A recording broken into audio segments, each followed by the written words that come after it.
Selamat pagi. Pagi.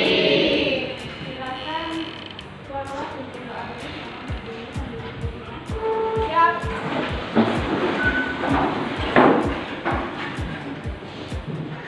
Teman-teman, sebelum belajar, marilah kita berdoa menurut agama dan kepercayaan kita masing-masing. Berdoa mulai. Selesai. Silakan duduk. Baiklah, sebelum Ibu mulai pelajaran hari ini, Ibu akan mengaksenkan dulu ya.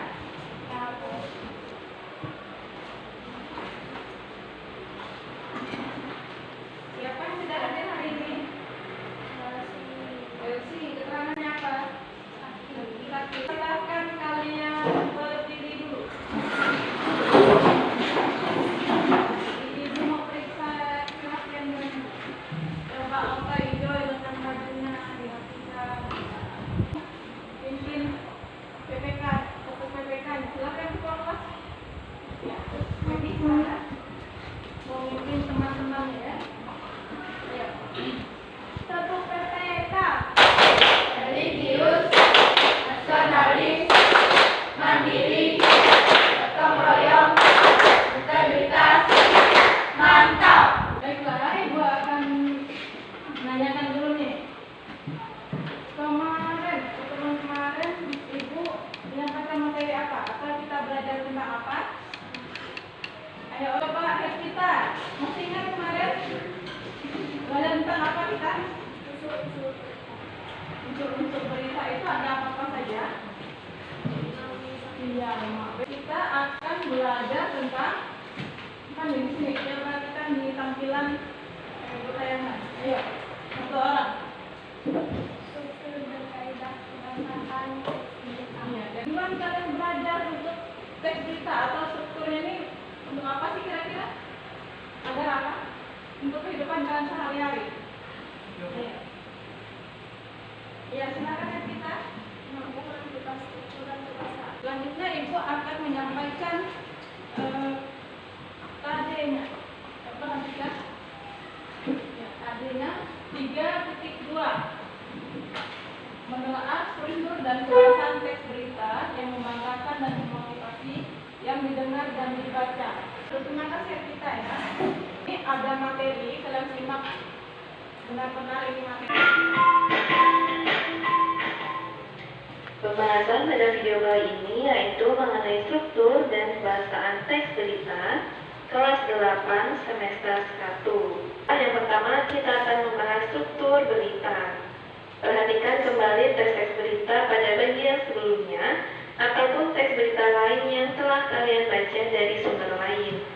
Berdasarkan struktur atau susunannya, teks-teks tersebut dapat kita kelompokkan ke dalam dua bagian, yakni berupa informasi yang penting dan informasi yang tidak penting. Informasi penting disebut juga pokok-pokok informasi atau unsur-unsur berita. Dalam ilmu jurnalistik, pokok-pokok informasi terangkum dalam rumus 5W+1H. Dalam bahasa Indonesia, pokok-pokok informasi itu dapat pula disingkat dengan adik simba.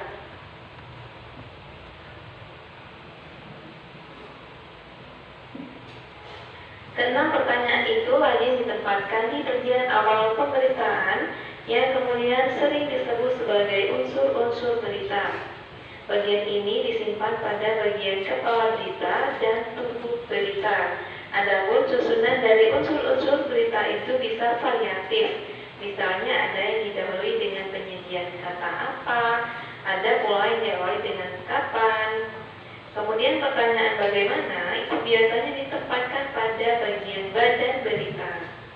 Selanjutnya, informasi yang kurang penting yang lazim disebut pula uraian atau ekor berita.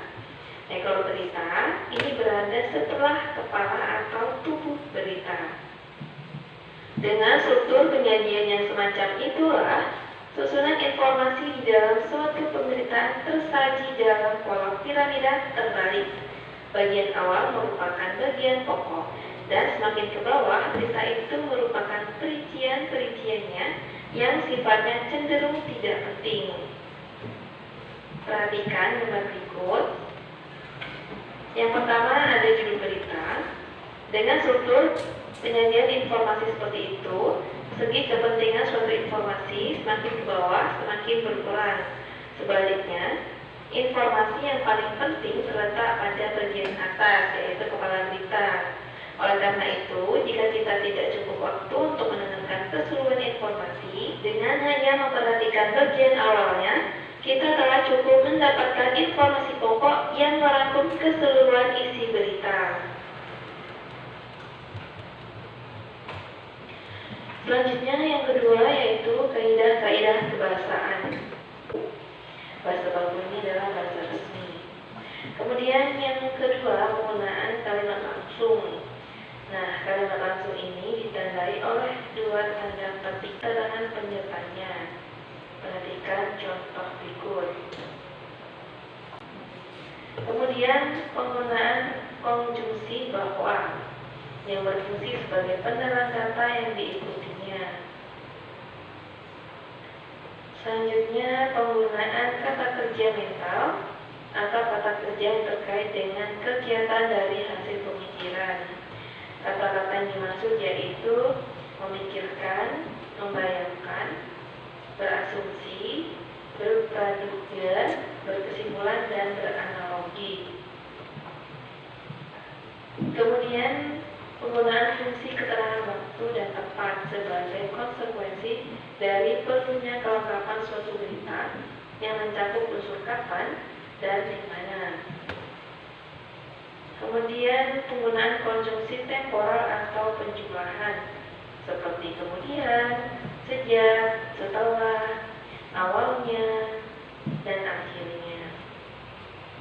Hal ini terkait dengan pola penyajian berita yang umumnya mengikuti pola kronologis atau urutan waktu. Demikianlah pembahasan kita hari ini, semoga bermanfaat. Sudah kalian simak tadi beritanya atau materinya? Sudah? Ibu mau tanya dulu. Kita ingat kembali ya. Nanti ingat pola penyajian strukturnya tadi. Seperti apa sih? Ayo, silakan kalian buka buku paketnya itu di halaman 14. Ayo. Perhatikan dulu ya.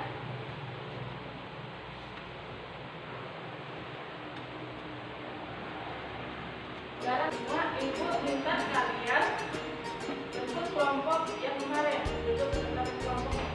Kalau silakan. Nanti ibu akan bagikan SKPD-nya.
siap atau tidak siap, tetapi kelompok satu maju dulu, kelompok satu. Ayo saja ya. Silakan kita dan siapa yang mau maju? Yati. Bibi malu katanya ya. Ya nanti biasakan ya, Bibi ya. Ya silakan.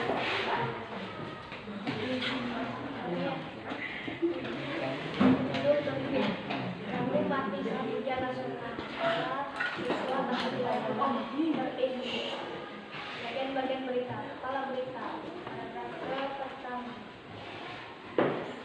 Isi berita. Surabaya 25 Maret 2020. Diskusinya. Sekian, terima kasih. Apakah ada dari kelompok lain yang mau memberi tanggapan? Sudah pas semuanya? Sudah. Ya, silakan berikan tepuk tangan dulu. Selanjutnya ya, kita. Hari ini kita dapat mempelajari tentang kaidah kebahasaan dan juga bagian-bagian berita. Iya, silakan. Judulnya tentang apa? Itu berita lampu mati saat hujan masih tahu. Suara siswa masuk nilai tak terlihat. Kemudian ada bagian-bagian apa saja? Strukturnya?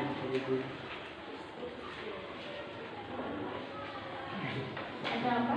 Kepala berita, ibu berita, dan juga ekor berita. Iya. Kaidah kebahasaannya apa saja di situ? Kalimat langsung, kebakuan bahasa, kata kerja mental, konjungsi temporal atau kronologis, keterangan waktu. Iya. Sekarang silakan kalian kembali lagi ke posisi awal ya.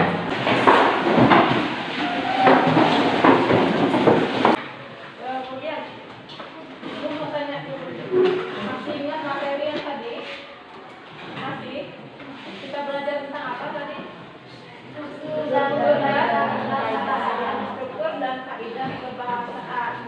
Di struktur itu ada kepala berita, inti berita, kemudian ada ekor berita. Iya, kebahasaan. Itu akan memberikan soal evaluasi. Silakan diperhatikan tampilan layar itu ada soal, tinggal ganti jawaban saja.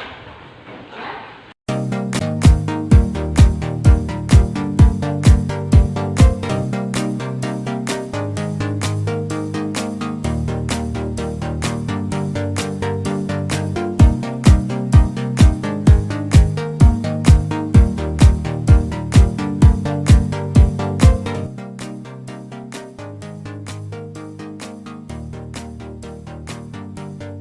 Kalian koreksi silang teman-temannya.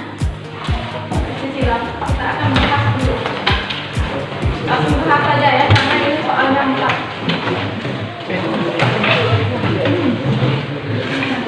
Ayo, udah? Nomor 1. Satu orang silakan berikan jawabannya. A. D. A.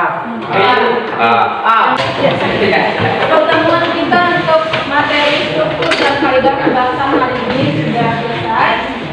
Nilai juga bagus-bagus ya.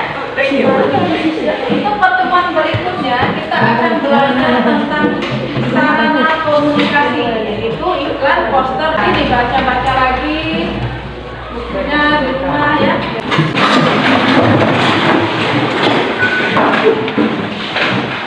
Bisa.